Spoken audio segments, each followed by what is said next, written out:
Wait, am I trying to relive part of my teenage childhood? Was I high the entire time I played the Burning Crusade? In other words, did I have my own Burning Crusade? Was I prepared for the Burning Crusade? Or was I prepared for Illidan? Was there an incident involving male genitalia and a jar of Nutella? Answers to these questions and more ahead. Prepare! Would you like to know more? How about... It sold 2.4 million copies on release day alone, making it at the time the fastest selling PC game. World of Warcraft: The Burning Crusade was the best-selling PC game of 2007 in North America and Europe, and it is also the third fastest-selling PC game of all time, behind Wrath and Cataclysm, selling approximately 3.5 million in its first month. That is considerable. That is hugely significant considering what other games were released in 2007, and I will mention them in a few minutes. What was life like for a gamer in 2007? I remember those Best Buy newspaper ads promoting 1 or 2 gigabytes of RAM in their computers. Was 3DFX still in business making Voodoo graphics cards then? You remember? You remember Voodoo? I remember. Yeah, I remember that.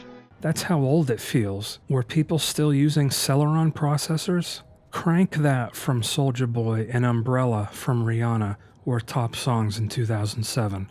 You feel old yet? Do I dare ask what the price of gasoline was in 2007? The average was about $2.80. The first Witcher came out in 2007. The first BioShock and first Crysis as well. The first Mass Effect. The first Assassin's Creed. This effing year was absolutely insane for first games of a franchise. Holy crap. Portal came out. Team Fortress 2. Half-Life 2 Episode 2. Halo 3, Lord of the Rings Online. That last one, Lord of the Rings Online, what a horrible time to release a new MMO competing with WoW and its first expansion. The Burning Crusade is perhaps the most important expansion for the World of Warcraft. Did I say it was the best? No, it's the most important for a reason.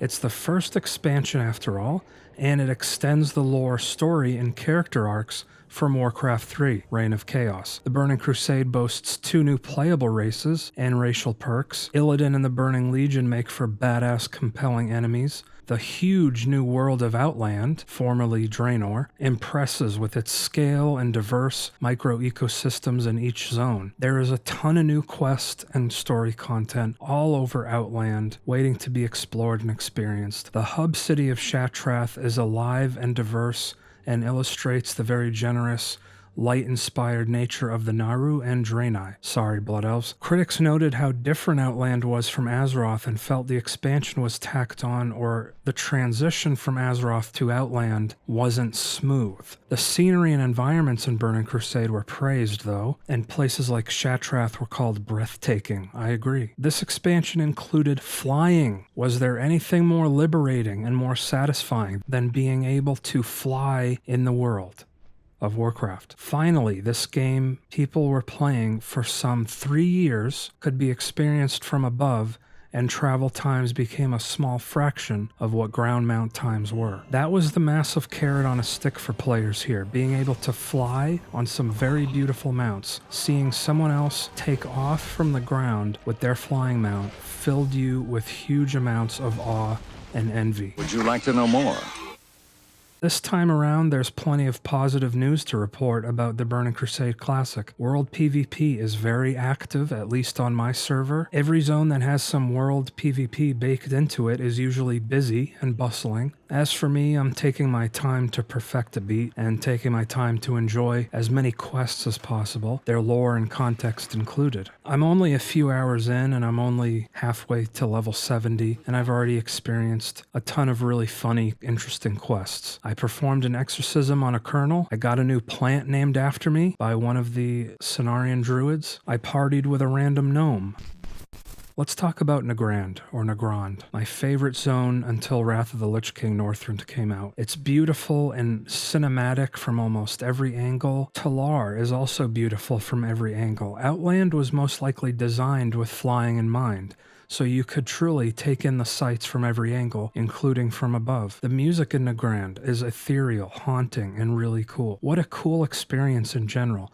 Nagrand's beauty is deceiving though. It's an unforgiving, deadly place even for someone at the appropriate level. When I first entered Nagrand this time around, I was underleveled and things were indeed really difficult. I died many times. The quests are not generic or ambiguous. They are specific for every zone and help the immersion of the game overall. Of course, the Cenarian expedition is interested in the flora and creatures of Zangarmarsh. Of course, Hellfire Peninsula has mines, and foremen of those mines are contending with demons and such. WoW does a great job of complementing its dungeons and raids with context and story elements in quests. There is usually a quest line leading up to the climax of the conflict being in a dungeon or raid. These quests and exposition tie the whole game together and make everything more memorable. This time around in the Burning Crusade, I am being a questing Andy. During the first playthrough of the Burning Crusade when it was live, I didn't bother reading any quests and I completed so few. I just grinded dungeons to reach level 70. So I'm going to totally immerse myself in the quests and their lore and context this second time through the Burning Crusade. Would you like to know more?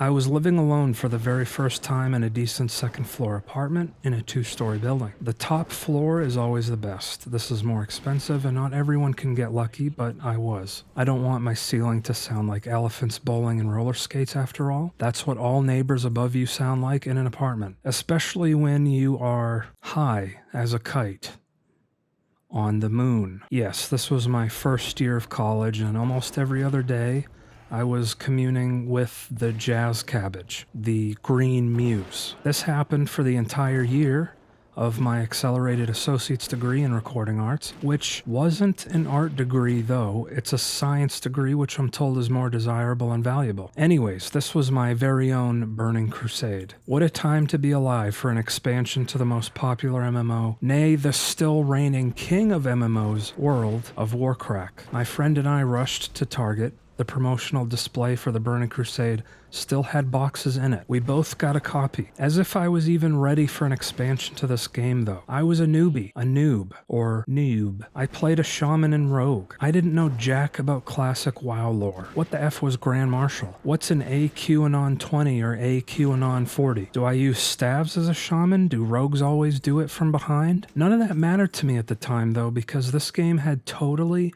and completely captivated me and my imagination. I was immersed and was awestruck by WoW, its scale, the music, the hub cities, etc. So when the Burning Crusade came out, you better believe I wasn't ready. In fact, when I made it all the way to 70, I still wasn't ready for raiding or endgame content. My rotation as a raiding rogue went as follows: Shiv 5 times, eviscerate, and repeat. My reasoning was, I didn't want to run out of energy. I actually thought this was an acceptable rotation. I never used Sinister Strike or any other combo point spending ability.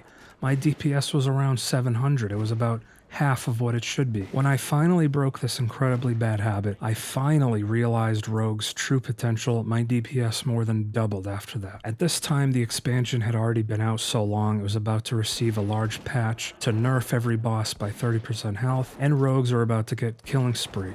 Every other class was about to get a huge new ability or talent. This patch was huge and exciting, but it was the last update to the Burning Crusade before Wrath of the Lich King. One time, when I was really high, I stuck it in a jar of Nutella. Not peanut butter, I was more cultured than that. It was Nutella. And it was incredibly sticky. There was too much friction. It didn't work out as I had planned. Now that was what I call a sticky situation. You can say that again.